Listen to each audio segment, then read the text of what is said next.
అంటే ఇప్పటికంటే ఎక్కువ నాకు తెలిసి 75 ఇయర్స్ కిందటే జ్ఞానం ఉంది ఉంది. శాసనకర్తలకు.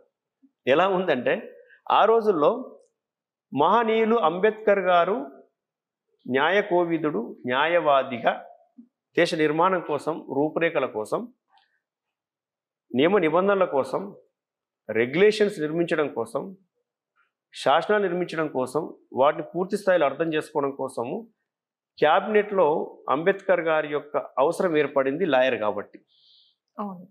కదా. ఈ రోజుల్లో లాయర్ ఎందుకు అవసరం లేదు? లాయర్ అవసరం.